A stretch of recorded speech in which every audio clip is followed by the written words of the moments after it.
Everybody, and welcome to Sports and Ricardo Live. And this one tonight goes out to a young man by the name of Quentin Godard and his wife Chantal and Quinini, also making sure that you bring him the ice cream here at Sheena. And Nurse Anna Hall is also celebrating. I tell you, Nurse Hall, I pass it by as soon as I get off set. The Grand Bahama Flag Football League also completing week 4 of play. Let's take you to the Plex and see how they played. The police enforcers and the Bentley Wreckers on the field, and the Wreckers QB rolling left and goes for the long ball. The police defense on top of this one, and a weird interception. The officials missed the call. They call it incomplete. The Wreckers still pressing again and went to the air game, and again, the police enforcers was ready for this one. Let's now shift to the ladies. The Candy's Meat and Poultry Crushets taking on the ISS Lady Marines, and this was all Marines with the pick. The 40-yard return for the touchdown. The Crushets' chance and the game plan is went to the run, the quarterback keeper on this play. 27-9 to score. The Lady Marines are in control. The Marines with the pigskin, and the game plan is to pass the tight end with the good reception for the TD. Okay, you're busted. You should have been to work and you called in sick to play football. The Crushets then took over and tried to use the pass, but the defense of the Lady Marines was ready. The interception and the score. 39-9, the final score. Marines moved to 2 wins, a loss, and a draw. The Crushets are 0-4. Back to the men's clash between the police wreckers and the police trying to make something happen, but nothing there. The Wreckers defense on the police side of things, and this is the kind of issue when you have holding on to the football. Bentley ball. Watch the call by the fullback, the slash to the left, the results in positive yards. The run opens up the pass game, and the Wreckers' execution was stellar. The pass, the reception, and the touchdown. The Wreckers were not done again using that sweep, the good wing speed by the quarterback, and a touchdown, a 12-0 lead. The police did all they could to break the duck egg, but the Bentley Wreckers would not have it. Also in action, the Chances Alliance with a 7-0 win over the Container Port Stackers.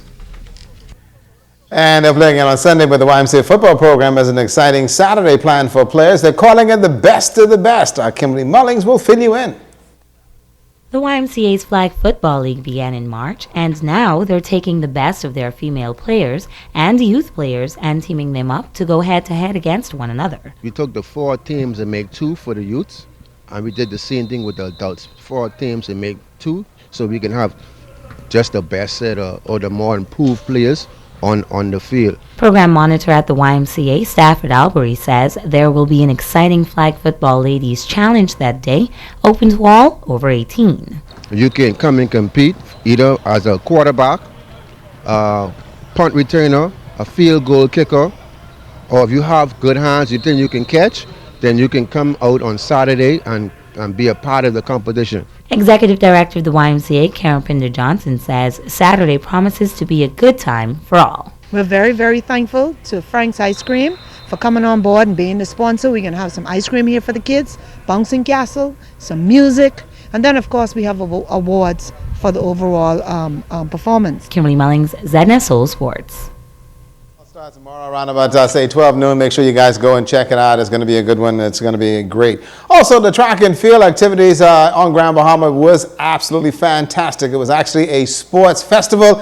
I tried my best to get Shashina to run. She wouldn't run, but boy, can she run her mouth. Anyhow, Natalia Hall will tell you more.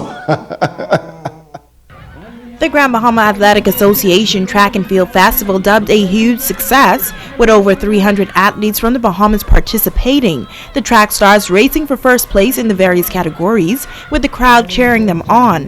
The GB3A's executives say it's important to host events like these to help develop the players. It's good for the kids. In the past, they've been running in odd age categories. Odd numbers like under 9, under 11, under 13. We have even numbers now, so it gives them a chance to run under 14, under 16, under 18 in preparation for the junior nationals, for the primary nationals that's going to come up in Nassau this weekend. We have some kids and athletes gearing up for junior worlds and whatnot. And we have some senior athletes that came down from the States that's getting ready for Olympic trials. So it's a definitely positive meet where we could bring out fans so they can see some of the local stars and kids run. The Moores Island track team was a part of the festival as well. Coach Anthony Williams says the athletes look forward to running on the track at the sports complex because it's completely different from what they have at home. In Moores Island, we don't have this kind of facilities, and I'm just running on the gravel rocks and the potholes and stuff.